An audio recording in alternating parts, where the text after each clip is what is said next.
जय गोगा जी की दोस्तों, आज की हमारी कहानी का नाम है तिजोरी। पत्नी के देवलोक गमन करने के बाद एक दिन पत्नी के गहने बेचकर एक भारी मजबूत अभेद तिजोरी खरीद लाया।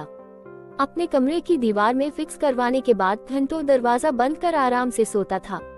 शाम हुई तो जेवर के खाली डिब्बे तिजोरी में जमा किए, कुछ पुराने अखबार भरे, फिर अच्छी तरह से तिजोरी बंद कर चाबियां संभालता हुआ घर से बाहर निकल गया। 70 साल की उम्र है मेरी। सरसट बसंत देखने के बाद पिछले ही माह पत्नी मुझसे जुदा हो गई। उसकी 13वीं तक तो कुछ पता न चला, क्योंकि घर भरा भरा था, नाते रिश्तेदारों का आना जाना लगा हुआ था। मुझे न एकाकीपन लगा, न सहचर के जाने पर उत्पन्न हुई शून्यता का बोध हुआ। उसके कारण जिंदगी का मेला था, जाते जाते भी एक आखिरी बार मेला लगा गई थी।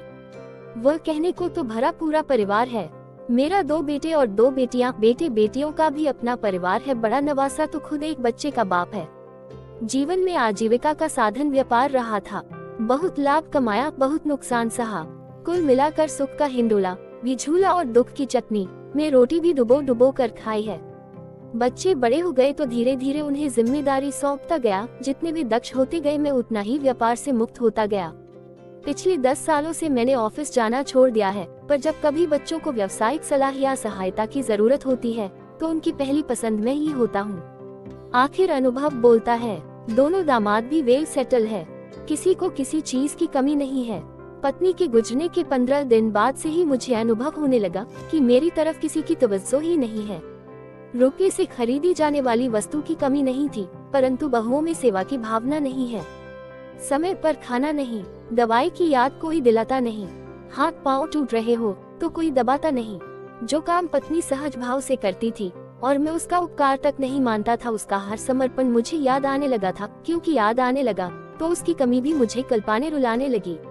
विधवा स्त्री को इन बातों का एहसास नहीं होता है।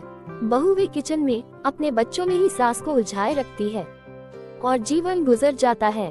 वैसे भी कभी कोई कमी, कोई बात चुभी भी तो स्त्री सोचती है कि पहले पति की उदंता बर्दाश्त करती ही थी, अब बच्चों की अवहेलना बर्दाश्त कर लेती हूँ। विधुर पत्नी के जाने के बाद एकांतवास में चला जाता है। बेटे कमरे में आते भी है तो ड्यूटी समझकर। आखिर वे भी थके हारे होते हैं, उनकी अपनी मजबूरियां होती है। आज महीना भर हो गया है पत्नी से जुदाई का, ऐसी जुदाई कि वह वापस नहीं आ सकती। उससे मिलने की एक ही सूरत है कि मुझे खुद ही उसके पास जाना होगा। अभी और जीने की अभिलाषा नहीं, पर पलायनवादी की तरह मृत्यु को अंगीकार करना ये भी तो उचित नहीं है। घर से निकलकर मैं दरिया के पास पहुंचा। जेब से तिजोरी की चाबियां निकाली। अंतिम बार नई तिजोरी की नई चमचमाती चाबियों को गौर से देखा। मेरे ओंठों से एक आह सी निकली, फिर मैंने अपने सुखद भविष्य के लिए उन चाबियों को दरिया में उछाल दिया। मन उदास था, काश मौत पत्नी को नहीं पहले मुझे ले जाती, पर अफसोस ऐसा हो न सका। बेवजह दीवानों की तरह बिना सोचे समझे सड़कों पर भटकता रहा, अपनी टांगे तोड़ता रहा। कितनी ही दूर चला आया था मैं। रात के अंधेरे में मैं वापस अपने घर लौटा। अंतिम परिणाम आना अभी बाकी है, परंतु आसार दिखने लगे हैं। नई तिजोरी ने परिजनों में उत्सुकता जगा दी है। आज मुझे मेरा कमरा साफ सुथरा मिला है, मेरी कपड़ों की अलमारी तक साफ की गई है। जरूर तिजोरी की चाबी की तलाश में पूरा कमरा खंगाला गया था। चाबी न मिली तो कमरा दुरुस्त कर शराफत दिखाई गई थी। उनकी उम्मीद जिंदा रहे इसलिए ही तो चाबियां मैंने दरिया के हवाले कर दी थी। अगर हमारी वीडियो अच्छी लगी हो तो चैनल को सब्सक्राइब जरूर करें। धन्यवाद।